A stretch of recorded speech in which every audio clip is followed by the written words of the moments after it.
Mark Zuckerberg, a journalist was asking him a question about the news feed. And the journalist was asking him, why is this so important?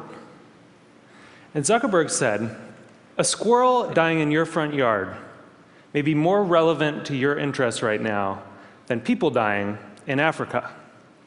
And I want to talk about what a web based on that idea of relevance might look like. So when I was growing up in a really rural area in Maine, the internet meant something very different to me. It meant a connection to the world. It meant something that would connect us all together. And I was sure that it was going to be great for democracy and for our society.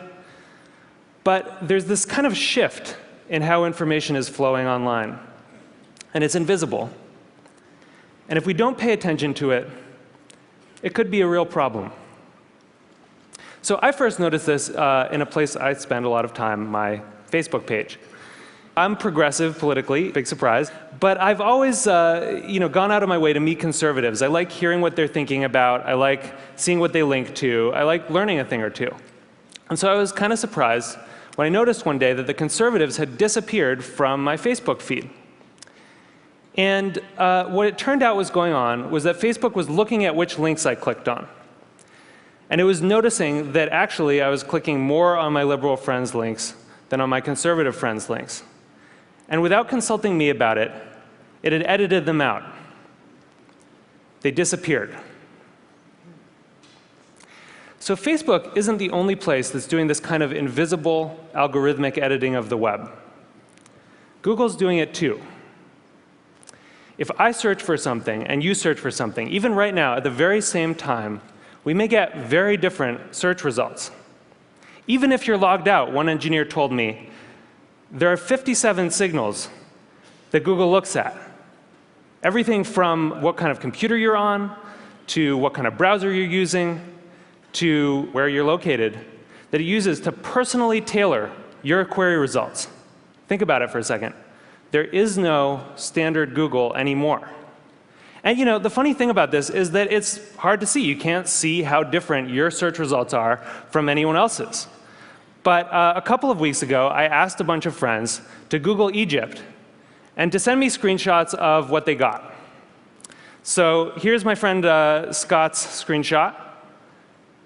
And here's my friend Daniel's screenshot. When you put them side by side, you don't even have to read the links to see how different these two pages are.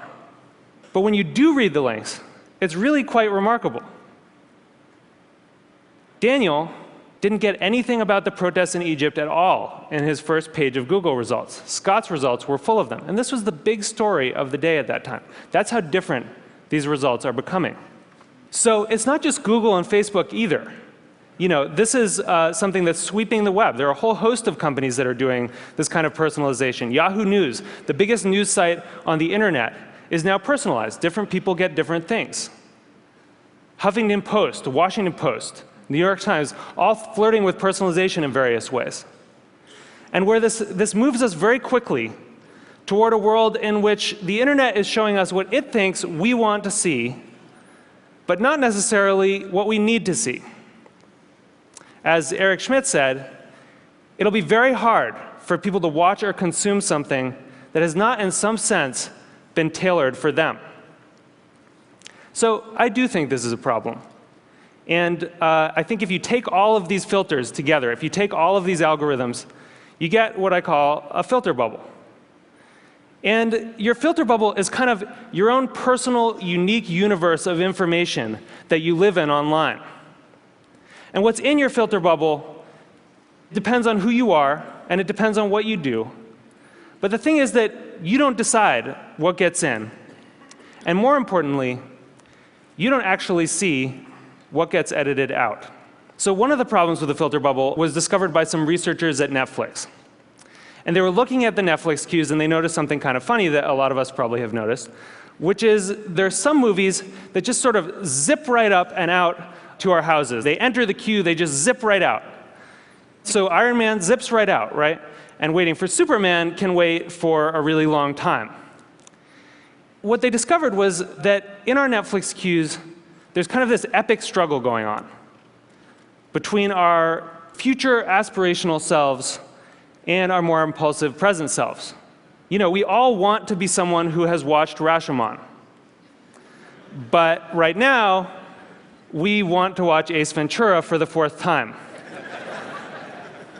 So the best editing gives us a bit of both. It gives us a little bit of Justin Bieber and a little bit of Afghanistan. It gives us some information vegetables. It gives us some information dessert. And the challenge with these kind of algorithmic filters, these personalized filters, is that because they're mainly looking at what you click on first, you know, it can throw off that balance. And instead of a balanced information diet, you can end up surrounded by information junk food. So what this suggests is actually that we may have the story about the internet wrong. In a broadcast society, you know, this is how the founding mythology goes, right? In a broadcast society, there were these gatekeepers, the editors, and they controlled the flows of information. And along came the internet, and it swept them out of the way, and it allowed us, all of us to connect together, and it was awesome. But that's not actually what's happening right now. What we're seeing is more of a passing of the torch from human gatekeepers to algorithmic ones. And the thing is that the algorithms don't yet have the kind of embedded ethics that the editors did. So if algorithms are going to curate the world for us, if they're going to decide what we get to see and what we don't get to see, then we need to make sure that they're not just keyed to relevance.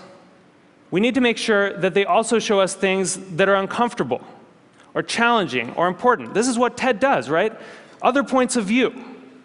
And the thing is, we've actually kind of been here before as a society. In 1915, it's not like newspapers were sweating a lot about their civic responsibilities.